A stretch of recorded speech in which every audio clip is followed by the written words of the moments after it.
আসসালামু আলাইকুম। এখন দেখবেন সংবাদ শিরোনাম।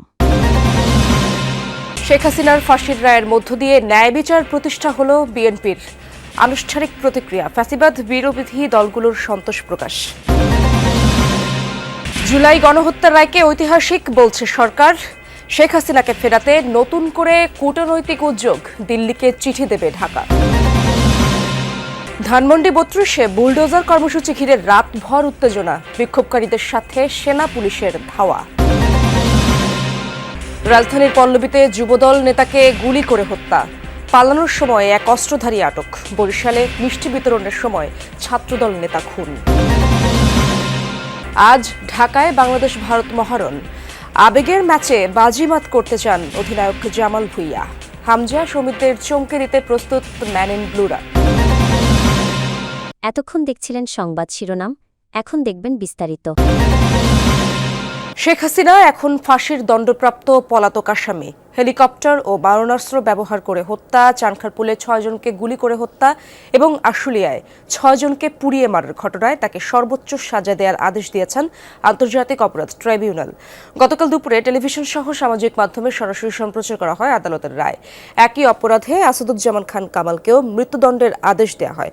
অপর আসামি রাজসাক্ষী চৌধুরী আব্দুল্লাহ আল মামুনকে কারাদণ্ড দেওয়া হয়েছে ৫ বছরের। প্রতিক্রিয়ায় চিফ প্রসিকিউটর বলেছেন, রায়ের মাধ্যমে ইতিহাসের একটি অধ্যায়ের সমাপ্তি হয়েছে। ট্রাইব্যুনালের আদেশকে নতুন মাইল ফলক বলেছেন অ্যাটর্নি জেনারেল।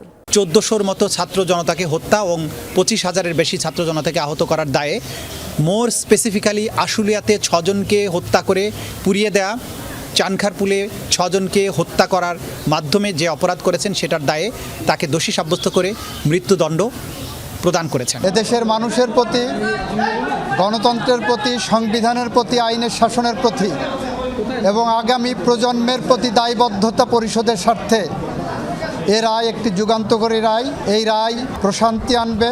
এ রায় ভবিষ্যতের জন্য একটি বার্তা। এ রায় বাংলাদেশে ন্যায় বিচার এবং আইনের শাসনের জন্য একটি মাইল ফলক হয়ে থাকবে। শেখ হাসিনার রায়ের মধ্য দিয়ে দীর্ঘ ১৬ বছরের গুম, খুন ও বিচার বহির্ভূত হত্যার শিকার এবং ২৪-এর গণঅভ্যুত্থানের রাষ্ট্রীয় সন্ত্রাসের শিকার সহস্রাধিক শহীদের আত্মার শান্তি পাবে বলে মন্তব্য করেছেন বিএনপি মহাসচিব মির্জা ফখরুল ইসলাম আলমগীর। বলেন, আহত, নিহত ও গুমের শিকার পরিবার পরিজনদের ক্ষোভ কিছুটা হলেও প্রশমিত হবে। সোমবার রাতে স্থায়ী কমিটির বৈঠক শেষে এসব কথা বলেন। সাবেক প্রধানমন্ত্রী শেখ হাসিনার রায়ের সার্বিক বিষয় পর্যালোচনা ও প্রতিক্রিয়া জানাতে গুলশানে বিএনপি চেয়ারপারসনের কার্যালয়ে স্থায়ী কমিটির বৈঠক হয়। বৈঠকে ভার্চুয়ালি যোগ দিয়ে সভাপতিত্ব করেন দলের ভারপ্রাপ্ত চেয়ারম্যান তারেক রহমান। বৈঠক শেষে বিএনপি মহাসচিব মির্জা ফখরুল ইসলাম আলমগীর জানান, ট্রাইব্যুনালে বিচার প্রক্রিয়ার মধ্য দিয়ে আন্তর্জাতিক মানদণ্ড বজায় রেখে শেখ হাসিনা ও তার দোসরদের বিরুদ্ধে রায় ঘোষণা হয়েছে। এর মধ্য দিয়ে ন্যায় বিচার প্রতিষ্ঠা হলো।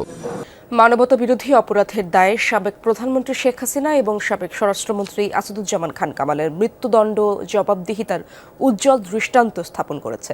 বিবৃতিতে জানিয়েছেন ডক্টর মোহাম্মদ ইউনূস। সোমবার রাতে দেয়া বিবৃতিতে তিনি আরও বলেন, এই রায়ের ফলে আন্তর্জাতিকভাবে বাংলাদেশের অবস্থান দৃঢ় হয়েছে। প্রমাণ হয়েছে কেউই আইনের ঊর্ধ্বে নয়। রায়ের ফলে জুলাই ও আগস্টের গণ আন্দোলনে ক্ষতিগ্রস্ত হাজারো মানুষ তাদের বিচার পেয়েছে। জনগণের আস্থার একটি ধাপ পূরণ হয়েছে বলেও মনে করেন তিনি। এছাড়াও বাংলাদেশ আগামীর চ্যালেঞ্জগুলো সাহসের সাথে মোকাবেলা করা হবে বলে জানানো হয় বিবৃতিতে। ধানমন্ডি ৩২ নম্বরে বঙ্গবন্ধুর বাড়ি ধুলোয় মিশিয়ে খেলার মাঠ বানাতে ছাত্র জনতার বুলডোজার কর্মসূচি নিয়ে দিনভর চলা উত্তেজনা গড়িয়েছে রাত পর্যন্ত। এক্সকাভেটর নিয়ে ভেতরে প্রবেশের চেষ্টা করলে লাঠি পেটা করেন আইনশৃঙ্খলা বাহিনী। ধাওয়া পাল্টা ধাওয়ার ঘটনা, পুলিশ সদস্যসহ আহত হন বেশ কয়েকজন বিক্ষোভকারী। ২০-এর গণঅভ্যুত্থানের পর ভেঙে ফেলা ধানমন্ডি ৩২-এর বাড়িটি ধুলোয় মিশিয়ে দেওয়ার ঘোষণায় সোমবার সকাল থেকেই তৎপর হয়ে ওঠে আইন শৃঙ্খলা বাহিনী। পাশাপাশি দুটি ভবন যেন কঙ্কাল হয়ে দাঁড়িয়ে আছে। সেখানেই খেলার মাঠ বানাতে বুলডোজার কর্মসূচি দেয় ঢাকা কলেজের শিক্ষার্থীরা। দুপুর ১২টার দিকে দুটি এক্সকাভেটর নিয়ে ৩২ নম্বর সড়কের সামনে আসে ছাত্র জনতা। তাতে যোগ দেয় আশেপাশের বিভিন্ন প্রতিষ্ঠানের শিক্ষার্থীও। শেখ হাসিনা কোনো আস্থা নাই, বাংলাদেশে রাখতে দেব না, আমরা ৩২ ঘুরিয়ে দিব। তারা ককটেল বিস্ফোরণ ছাড়া দেশের ভিতরে বিভিন্ন বিশৃঙ্খলা সৃষ্টি করতেছে। আজকে তাদের এই আস্তানা একবার নিশ্চিহ্ন করে দেওয়ার জন্য আমরা এখানে আসছি। আমরা তাদের বাসভবন পুরাই দিবাই বুলডোজার দিয়ে। তাদের বাধা দেয় আইন শৃঙ্খলা রক্ষাকারী বাহিনী। পুলিশের এপিসি দিয়ে সড়কের প্রবেশ মুখ আটকে দেয়া হয় 3 স্তরের বেষ্টনী। ঘণ্টাখানেকের চেষ্টায় তা ভেঙে ভেতরে প্রবেশ করে বিক্ষুব্ধরা। এক পর্যায়ে একটি এক্সকাভেটর নেওয়া হয় সড়কের মুখে। এক্সকাভেটর আটকাতে পুলিশের সাথে যোগ দেয় সেনা সদস্যরাও। উত্তেজিত শিক্ষার্থীকে লাঠিপেটা করে সরিয়ে দেয় মূল সড়কে। বিকাল গড়িয়ে সন্ধ্যা, সেনা সদস্যরা পান্থপথ, কলাবাগান, সোবহানবাগমুখী সড়কে অবস্থান নিয়ে ধানমন্ডি 32-এর সুরক্ষা বলয় তৈরি করে। আন্দোলনকারীরাও অবস্থান নিয়ে থাকে রাত পর্যন্ত। হঠাৎই দল বেঁধে ধানমন্ডি 32-এর দিকে যেতে নিলে আবারও সাউন্ড গ্রেনেড ছোড়ে পুলিশ। লাঠিচার্জ করে সেনা সদস্যরা।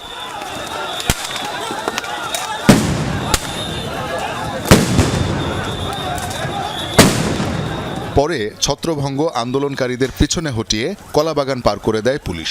একই সাথে সড়কে যান চলাচল শুরু হয়, কিন্তু আন্দোলনকারীরা তখনও বিভিন্ন গলিতে অবস্থান নিয়ে সড়কে প্রতিবন্ধকতা সৃষ্টি করতে থাকলে আবারও অ্যাকশনে যায় পুলিশ। গভীর হলেও অবস্থানে অনড় বিক্ষোভকারীরা। থেমে থেমে ধাওয়া পাল্টা ধাওয়া চলে বিক্ষোভকারী আইন শৃঙ্খলা বাহিনীর মধ্যে। ত্রয়োদশ জাতীয় নির্বাচনের প্রস্তুতি জোরদার করে গণসংযোগ করছে বিএনপির নেতাকর্মীরা। এর মধ্যেই 237টি আসনে সম্ভাব্য প্রার্থী ঘোষণা করেছে দল। বিষয়টি স্থানীয় রাজনৈতিক মহলে মতবিরোধের পাশাপাশি নেতাকর্মীদের মধ্যে অনিশ্চয়তার সৃষ্টি হয়েছে। তবে সম্ভাব্য শব্দটি থাকায় আসন ভিত্তিকভাবে এখনও আশাবাদী একাধিক প্রার্থী করছেন স্বতন্ত্রভাবে কর্মসূচিও। তবে সম্ভাব্য শব্দটি আঞ্চলিক ও কেন্দ্রীয় পর্যায়ে কৌশলী বার্তা হিসেবে দেখা হচ্ছে। এটাকেই ধরে নিতে হবে যে আমাদের সবচেয়ে অ্যাপ্রোপ্রিয়েট প্রার্থী তালিকা। এর মধ্যেও কিন্তু পরিবর্তন হতে পারে। গত 3 নভেম্বর সম্ভাব্য প্রার্থীদের নাম ঘোষণা করা হলেও দলের মহাসচিব মির্জা ফখরুল ইসলাম আলমগীরের বক্তব্যে কিছুটা আশান্বিত হন মনোনয়ন বঞ্চিত নেতারা। দেশের বিভিন্ন স্থানে আন্দোলন সংগ্রাম সংঘাত হলেও জামালপুরে মনোনয়ন বঞ্চিতরা স্বতন্ত্রভাবে গণসংযোগ, পথসভা ও প্রচারণা চালাচ্ছেন। জেলার 5টি আসনের 3টিতেই বিএনপির রাজনৈতিক চিত্র এখন এমন। বঞ্চিতরা মনে করছেন যোগ্যতা বিবেচনায় অন্তর্ভুক্ত হবে চূড়ান্ত প্রার্থীর তালিকায়। এবারে জামালপুর 1 আসন থেকে এম রশিদুজ্জামান মিল্লাত, জামালপুর 2 থেকে সুলতান মাহমুদ বাবু, জামালপুর 3-এ মোস্তাফিজুর রহমান বাবুল, জামালপুর 4-এ ফরিদুল কবির তালুকদার শামীম ও জামালপুর 5 থেকে শাহ মোহাম্মদ ওয়ারিস আলী মামুন দলীয় মনোনয়ন পেয়েছেন। এর মধ্যে জামালপুর 2 আসনে ASM আব্দুল হালিম ও শরীফুল ইসলাম খান ফরহাদ, জামালপুর 3 আসনে সাদিকুর রহমান সিদ্দিকী শুভ ও AKM এহসানুল হক মঞ্জু, জামালপুর 4 আসনে সালিমা তালুকদার আরনি আলাদাভাবে ধানের শীষের হয়ে ভোট চেয়ে গণসংযোগ করছেন। দলের এই সিদ্ধান্ত পরিবর্তন না হওয়ার আশাবাদী মনোনীতরা। ঐক্যের সাথে ধানের শীষের জয় আনতে সবার সহায়তা চান তারা। আজ এশিয়ান কাপ বাছাইয়ে বাংলাদেশ ভারত মহারণ। হামজা সমিতদের মতো ফুটবলাররা লাল সবুজদের ডেরায় থাকলেও জয়ের লক্ষ্যেই মাঠে নামার কথা জানান ভারত কোচ খালিদ জামিল। এই ম্যাচেও হামজা চৌধুরী বড় ভূমিকা রাখবে বলে মত অধিনায়ক জামাল ভুঁইয়ার। জাতীয় স্টেডিয়ামে রাত 8টায় মুখোমুখি হবে দুই দল।